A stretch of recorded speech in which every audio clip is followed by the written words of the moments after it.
Selamat datang kembali di sesi pembahasan kita. Hari ini kita mau ngobrolin sesuatu yang, mungkin sering Anda lihat, tapi jarang kepikiran lebih dalam ya. Acara permainan di TV. Berdasarkan bab 30 dari materi Misbehaving nih, kita bakal lihat gimana acara kayak Deal or No Deal itu loh. Bisa jadi semacam, laboratorium dadakan gitu. Betul, laboratorium dunia nyata. Nah, buat memahami cara kita manusia, ambil keputusan. Apalagi kalau udah menyangkut uang gede. Pasti pernah nonton kan? Terus gemes sendiri. Ih, kenapa sih dia nggak deal aja? Hahaha, iya sering banget itu. Nah, kita bakal kupas beberapa perilaku yang kadang, kayaknya aneh gitu. Melawan logika ekonomi standar. Betul sekali. Justru itu menariknya mempelajari game show ini. Kita dapat jendela unik ke psikologi dan ekonomi yang lagi beraksi langsung. Bukan cuma di lab. Yang taruhannya kecil ya biasanya. Iya, kalau di lab kan sering dikritik taruhannya receh. Nah, di sini keputusannya itu bisa nilai ratusan ribu dolar atau euro. Kesempatan langka ini buat nguji teori misalnya teori prospek lawan teori utilitas yang diharapkan. Mana yang lebih pas ngejelasin kelakuan orang pas tekanannya beneran ada. Oke. Jadi, kenapa sih si penulis materi ini, Richard Thaler, sampai segitunya tertarik sama game show? Tadi udah disinggung dikit ya soal kritik eksperimen lab. Taruhannya kekecilan katanya. Nah, game show ini kan kayak eksperimen alami. Orang biasa, bukan mahasiswa doang, bikin keputusan finansial gede, diliatin banyak orang lagi. Betul, tekanannya beda. Thaler ini terus kerjasama sama beberapa ekonom lain, siapa aja tadi, Thierry Post, Martijn van den Asem, sama Guido Baltussen. Mereka neliti acara TV Belanda, Millionen Jacht. Yang formatnya mirip Deal or No Deal itu ya? Iya benar, yang itu. Mungkin kita segarkan dikit ya ingatan soal cara mainnya, biar kebayang konteksnya. Boleh. Jadi kan kontestan milih satu koper rahasia, isinya uang. Terus, dia buka koper-koper lain satu-satu, nyingkirin jumlah uang di dalamnya. Iya, yang bikin deg-degan tuh pas buka koper. Nah, terus secara berkala, ada bankir misterius nelpon, nawarin duit cash, biar kontestan berhenti main. Deal, gitu. Tawarannya ini ngelihat sisa koper yang belum dibuka. Jadi berdasarkan potensi yang tersisa ya? Betul, kontestan mesti milih. Ambil tawaran bankir, deal, atau lanjut main, ambil resiko, no deal. Taruhannya bisa gede banget kan? Nah, disinilah serunya. Ada pertarungan antar teori ekonomi. Yang klasik itu teori utilitas yang diharapkan mikirnya kita ini econs. Econs, makhluk ekonomi rasional gitu. Iya, econs. Rasional, fokusnya maksimalin kekayaan total di akhir, terus preferensi risikonya konsisten.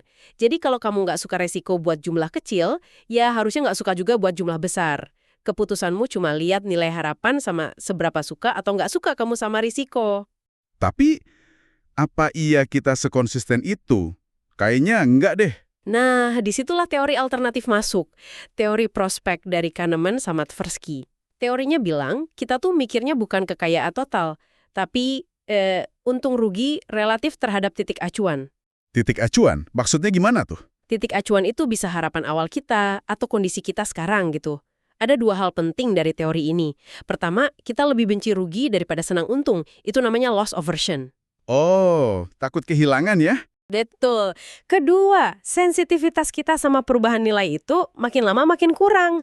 Beda untung 1 juta ke 2 juta itu rasanya lebih nendang daripada beda untung 10 juta ke 11 juta. Nah, game show ini jadi ajang pembuktian mana teori yang lebih jos. Terus hasilnya gimana?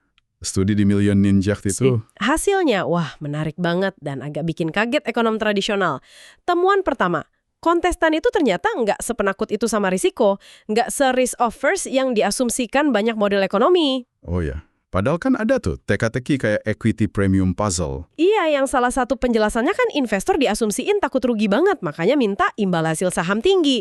Nah, di game show ini malah kebalikannya. Gimana tuh kebalikannya? Banyak kontestan itu nolak tawaran bankir yang secara objektif bagus loh. Misalnya tawaran yang nilainya 70% atau lebih dari nilai harapan koper sisa. Padahal jumlahnya bisa ratusan ribu euro. Serius? Nolak segitu? Iya, malah di studi Belanda itu, tidak ada satupun kontestan yang berhenti main sebelum ronde keempat.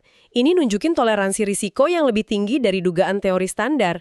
Mereka nggak sekonservatif econs. Wow! Oke, itu temuan pertama. Terus ada lagi? Ada. Temuan kunci kedua, ini yang manusiawi banget. Namanya path dependence, ketergantungan sama jalur. Ketergantungan jalur, maksudnya? Maksudnya gini, keputusan kontestan sekarang itu ternyata dipengaruhi banget sama apa yang terjadi di ronde-ronde sebelumnya. Dia lagi ngerasa hoki atau apes, itu ngaruh. Loh, bukannya harusnya nggak relevan ya? Kan yang penting pilihan ke depan. Nah itu menurut teori utilitas yang diharapkan, sejarah atau jalur nasib kamu sampai di titik ini mestinya nggak penting. Cuma lihat prospek ke depan. Makanya keberuntungan atau kesialan sebelumnya ini jadi SIF, supposedly irrelevant factor. Faktor yang mestinya nggak relevan, tapi nyatanya ngaruh banget. Jadi cerita selama main itu ngebentuk keputusan ya? Persis. Terus, ada efek spesifiknya nggak dari path dependence ini? Ada dua yang sering banget muncul. Pertama, efek uang rumah atau house money effect. Gimana tuh? Kalau kontestan ngerasa lagi di atas angin, hoki di awal, banyak koper kecil kebuka, nilai harapan kopernya naik drastis. Nah, dia jadi lebih berani ambil risiko. Oh, kayak main pakai uang bonus gitu ya? Bukan uang sendiri rasanya. Betul. Rasanya kayak main pakai uang kasino, jadi lebih gampang dipertaruhin. Tawaran bagus dari bankir pun bisa ditolak aja. Oke. Terus, lawannya apa? Lawannya, efek impas atau break-even effect. Ini kebalikannya. Kalau kontestan dari awal udah ngerasa sial mulu, misalnya koper hadiah terbesar kebuka duluan, nilai harapannya anjlok. Waduh, pasti nyesek tuh. Nah, mereka malah jadi pencari resiko atau risk seeking. Cenderung nolak tawaran bankir yang mungkin udah adil, demi ngejar kesempatan buat balik modal atau kembali ke harapan awal mereka yang tinggi. Rasa rugi ini bikin nekat. Wah, ini cocok banget dong sama teori prospek tadi yang bilang orang jadi cari resiko kalau lagi rugi. Pas banget. Keinginan buat balik ke titik impas itu bisa ngalahin hitung-hitungan rasional soal nilai harapan. Ada contoh kasusnya nggak biar lebih kebayang? Ada banget. Contoh paling dramatis itu kisahnya kontestan Belanda, namanya Frank. Ini nunjukin banget efek-efek tadi. Gimana ceritanya si Frank ini? Awalnya dia ini hoki parah. Nilai harapan kopernya sempat di atas 380.000 euro. Bayangin dong harapannya setinggi apa? Wow, udah kayak menang lotre itu. Tapi, nasib berkata lain. Beberapa hadiah gede kebuka, apes deh. Nilai harapannya jatuh bebas, sampai sekitar 64.000 euro. Terus bankir nawarin dia 8.000 euro. Jauh banget dari 380.000 tadi ya? Pasti rasanya rugi banget. Nah, itu dia. Efek break-even mulai main di sini. Penurunan drastis itu bikin dia ngerasa ketinggalan jauh. Pengen ngejar lagi. Ya jelas dia tolak tawaran 8.000 euro itu. Terus gimana lanjutannya? Nasibnya naik turun lagi. Sampai di satu titik krusial, sisa 5 koper. Isinya receh, 0,5 euro, 1 euro, 10 euro, 20 euro, lumayan, 10.000 euro, sama jackpot, 500.000 euro. Nilai harapannya sekitar 102.000 euro. Oke, masih ada harapan gede itu yang 500.000 euro. Bankir nawarin 75.000 euro. Kalau dihitung-hitung, ini tawaran bagus loh, sekitar 74% dari nilai harapan. Secara rasional sih oke ya. Tapi Frank, gimana? Nah, Frank ini kan titik acuannya mungkin masih kebayang-bayang 380.000 euro di awal tadi ya. Rasa ruginya gede banget pasti. Jadi? Dia tolak lagi, no deal. Dan apesnya, dia buka koper yang isinya 500.000 euro. Hilang sudah harapan terbesar. Nilai harapan langsung anjlok parah. Aduh, sakit banget pasti itu. Banget. Di akhir permainan, sisa 2 koper, 10 euro sama 10.000 euro. Nilai harapannya tinggal 5.005. Udah tipis banget harapannya. Bankirnya, mungkin kasihan kali ya, nawarin 6.000 euro. Ini lebih tinggi loh dari nilai harapan, 120%. Wah, ini sih harusnya diambil dong. Udah untung malah. Teorinya gitu, tapi psikologi berkata lain. Apa yang terjadi? Jangan bilang dia nolak lagi. Dia nolak lagi. Mungkin ya, setelah tadi bayangin ratusan ribu, 6.000 itu rasanya kayak, receh aja gitu buat dia. Akhirnya, dia pulang bawa 10 euro. Ya ampun, dari potensi 380.000 euro ke 10 euro. Tragis banget.